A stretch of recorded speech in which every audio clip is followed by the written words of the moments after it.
And LSU got out cleanly. The key here is that first exchange. Exchanges are extremely important, but let's look at how LSU absolutely destroyed that stagger along with South Carolina. Thelma Davies running the second leg for the LSU Tigers. That's going to be Centeria James at second leg for South Carolina. Let's see what kind of battle this is going to be going into our final two legs. Yeah, this one could be tight down the stretch. LSU and South Carolina running some excellent races so far. Penn running well on the outside as well. Final handoff here in the 4x100. South Carolina with it first. Here's LSU on the outside. It's going to be close, everybody. God bless. Racing forward, and South Carolina will take the first section of the 4x100. The Gamecocks putting up 42-46, just over the meet and facility record. That's a huge time. It's no surprise that Jamesia did what she did because she's also anchor leg in their 4x4. And if it's one thing that girl is going to do, she is going to bring it home for South Carolina. She has consistently ran 49-second splits on their 4x4, so she can use that strength and that spree to bring home, you know, a victory for South Carolina. The first of 3 events that Ford is entered in this evening. And look at this handoff. It was beautiful. It was absolutely gorgeous. She has the look of determination on her face. She knows that she's got some competition coming from LSU, but she's not concerned about any of that. She knows that she's got it in the bag. So South Carolina, LSU, and Howard. Brianna White out of the blocks cleanly for Tennessee and already threatening to make up the stagger. First handoff so critical here. The Jazz DeFran from Florida State also made up a huge gap on that stagger. And here comes Tennessee on that second leg. I believe that's Denisha Page at second leg and then DeJour Miles third. Here comes Tennessee looking dominant here early on. East Carolina running a good race on the outside. Florida State trying to catch up in lane number 3, but it's gonna be all Tennessee down the home stretch. Lloyd trying to bring it home, and she will.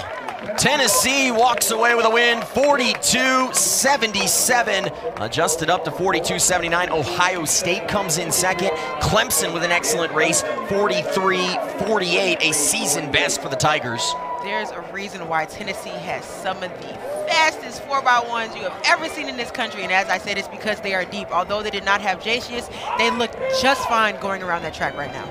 And Florida State not in the top 6. Coming in dead last in that section. Look at that handoff between DeJour and Joella. Lloyd brought it home for Tennessee, and again, putting up a huge time. Even without Sears, if they don't have her at the national championships, this is still a team to be reckoned with. Yes. And a clean start across the board. Ole Miss out well, Georgia as well in lane number 8. Good God, look at Kayla Jackson. There's no surprise that she made up that stagger the way that she did, but sometimes it's still just so crazy to see it in person. And Vanderbilt's gonna scratch out of the race. They couldn't get the handoff done. Those handoffs so critical. Georgia's looking really strong right now in 8. Ole Miss trying to make up. Georgia and Ole Miss right now in the lead. And I think Auburn struggled with their handoff too, but let's see what happens on this final leg. Good handoffs across the board. Look at Ole Miss go! Blowing away the field. Janiah Bowers is going to take this one home in style. My God, if there is a team in the NCAA that will definitely give Tennessee a run for their money, it is going to be Ole Miss. There is just absolutely no way that they just stormed across the line the way that they did. They're so absolutely amazing. 42-72 for Ole Miss, second fastest time, and it will only be the top 3 qualifiers in this section that will get through, which means Southern Miss, Penn, and Mississippi State are all going to Eugene. Look at this. Pay attention to these handoffs, everybody. They're so important, so crucial, as we talked about. But now it's all about the speed, and can you bring it home for your team? And Ole Miss is doing just that. Huge splits there for Ole Miss as they put up the second best time, trailing only South Carolina, ahead of LSU as well as Tennessee. So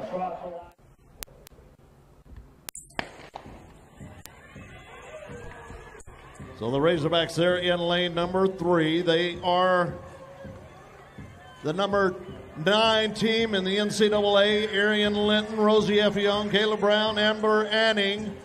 The Razorbacks in lane 3. Baylor in 4. Baylor with the third carry by Alexis Brown, and Michaela Francois will anchor for the Baylor Bears out of Waco, Texas. Here we come. Down the straightaway. This women's 4 by 100 relay. Baylor, look at the Bears. And Arkansas running to the left shoulder of the Bears, and it'll be Baylor winning that one. Arkansas second. My, what an outstanding way to start this running off as the Baylor Bears go a 42-66.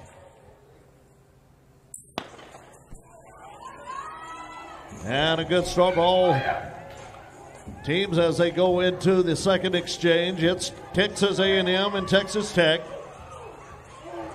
The Oregon Ducks in lane 4, Texas Tech in 8, and in the middle, Texas A&M currently with the lead. The Aggies in lane 6.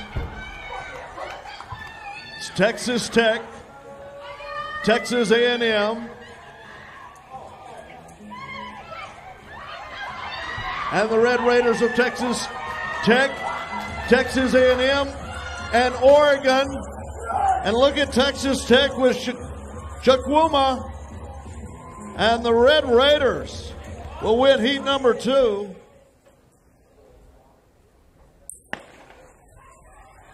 And heat number 3.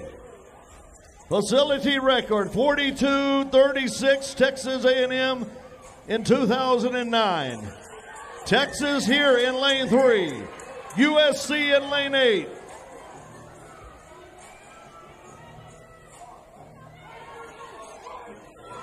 In the corner, it is USC, Texas, Central Arkansas, TCU, Oklahoma, UT El Paso. And here are your Texas Longhorns from Austin, Texas.